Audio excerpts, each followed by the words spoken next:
Assalamualaikum warahmatullahi wabarakatuh.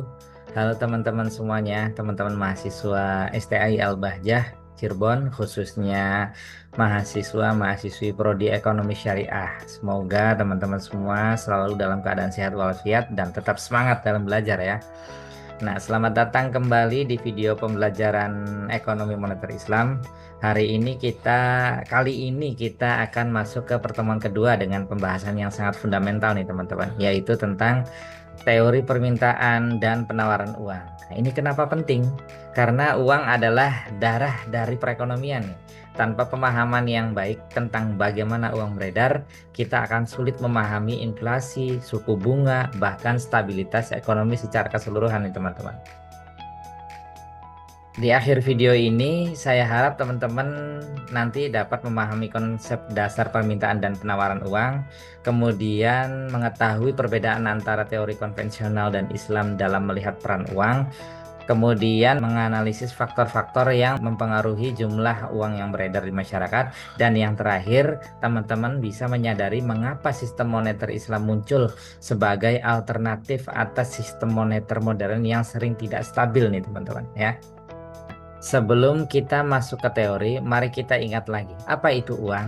Nah, uang itu di dalam ekonomi didefinisikan sebagai segala sesuatu yang diterima secara umum sebagai alat tukar untuk barang dan jasa. Nah, ada 4 fungsi utama uang nih teman-teman, yaitu sebagai alat tukar, yang kedua sebagai satuan hitung, yang ketiga penyimpan nilai, dan yang terakhir adalah sebagai standar pembayaran yang ditunda.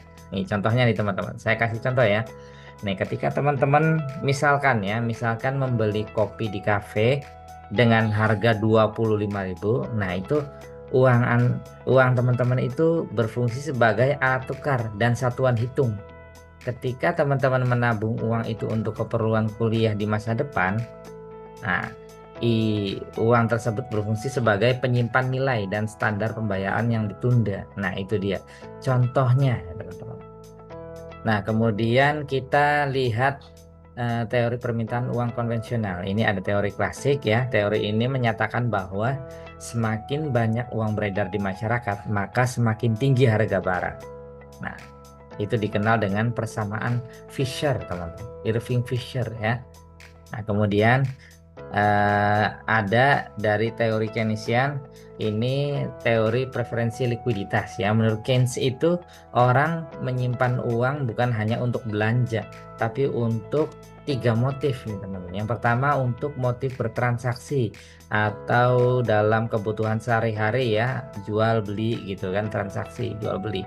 Kemudian berskala atau jaga-jaga. Nah, dan yang terakhir untuk spekulasi ya, menunggu waktu yang tepat untuk berinvestasi. Nah, itu. Di sini muncul istilah penting, preferensi likuiditas. Artinya, orang lebih suka menyimpan uang tunai karena mudah dan fleksibel, apalagi saat kondisi ekonomi tidak pasti nih. Nah, ini berbeda ya, berbeda dengan teori konvensional. Dalam Islam konsepnya uang itu tidak boleh diputar untuk spekulasi atau keuntungan dari bunga. Ini istilah dalam agama Islam, ini adalah riba ya.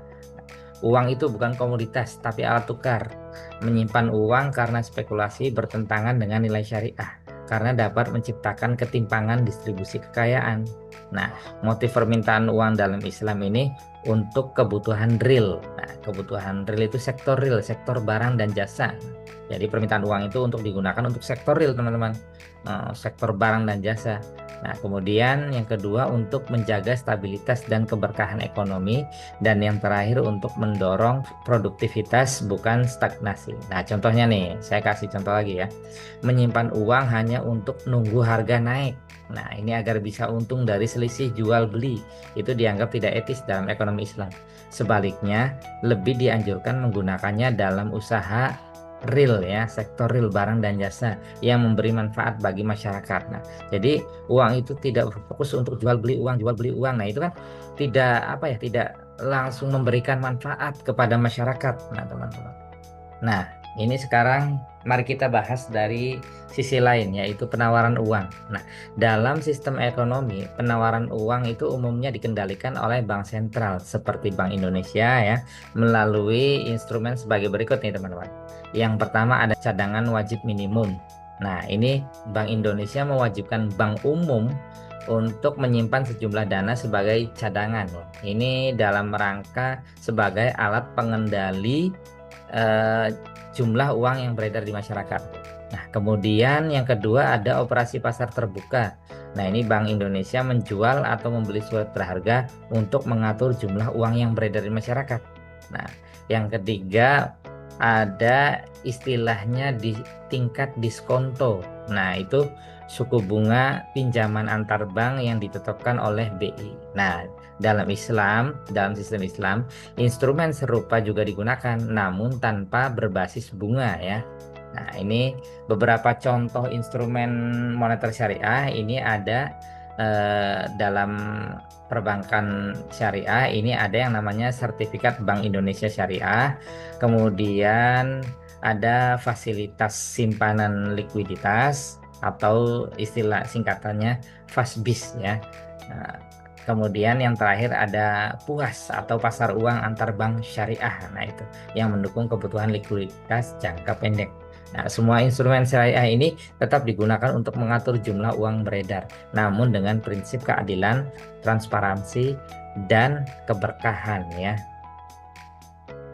Sekarang mari kita bandingkan tabel perbandingan sistem moneter konvensional dan juga sistem moneter Islam ya.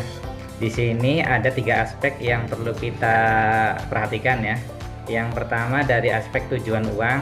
Di sini sistem konvensional uang dianggap sebagai alat tukar sekaligus komoditas yang bisa menghasilkan keuntungan. Nah, itu misalnya lewat bunga, trading uang, dan sebagainya.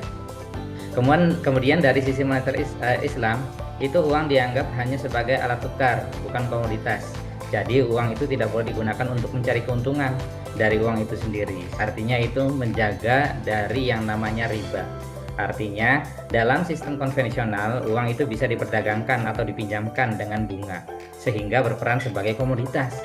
Nah, lain halnya dengan Islam nih teman-teman. Fungsi uang terbatas hanya sebagai alat tukar saja, atau satuan hitung, bukan alat untuk menimbun kekayaan atau berspekulasi. Kemudian kita lanjut dari aspek dasar teori. Dari sistem konvensional, berdasarkan teori preferensi likuiditas atau Keynes, itu yang menekankan 3 motif permintaan. Yang pertama adalah untuk bertransaksi, yang kedua adalah untuk jaga-jaga, dan yang terakhir adalah untuk berspekulasi.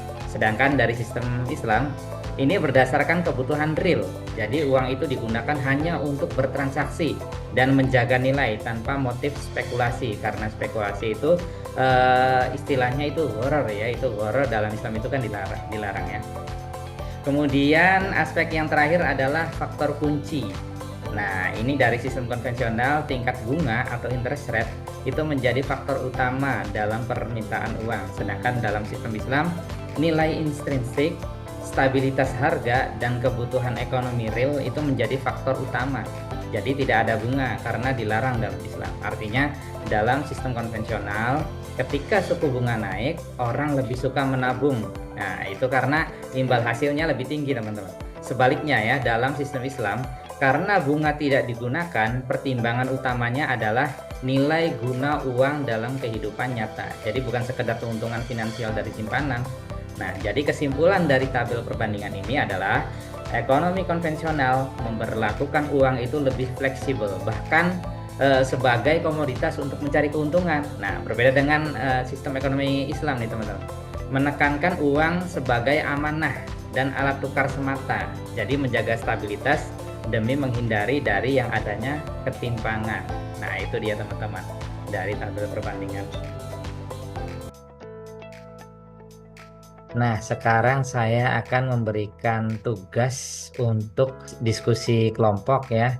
Nah, kelompok yang sudah dibagikan pada pertemuan pertama lalu. Nah, silakan perwakilannya atau beberapa anggota dalam kelompok ini bisa menyuarakan pendapatnya ya dalam diskusi pertanyaan terkait materi ini ya. Nih, yang pertama ada bagaimana pengaruh suku bunga The Fed terhadap permintaan uang di Indonesia. Nah, Kemudian yang kedua ini bagaimana pendekatan syariah melihat fenomena kripto sebagai alat simpan nilai. Nah ini silakan ya, untuk kelompoknya anggotanya silakan cari tahu apa itu the Fed terhadap permintaan uang di Indonesia, kemudian apa itu fenomena kripto sebagai alat simpan nilai. Nah itu silakan teman-teman diskusi. Kemudian jika sudah tahu apa yang namanya, jika sudah mendapatkan referensinya, kemudian silakan analisis, kemudian jawab di kolom komentar di bawah ya. Nah, silakan ya.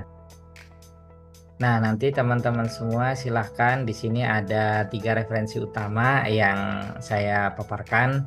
Teman-teman bisa ambil kutip dari ketiga referensi ini.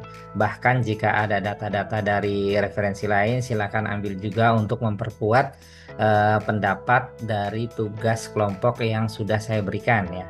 Itu saja. Terima kasih sudah menyimak video ini sampai akhir.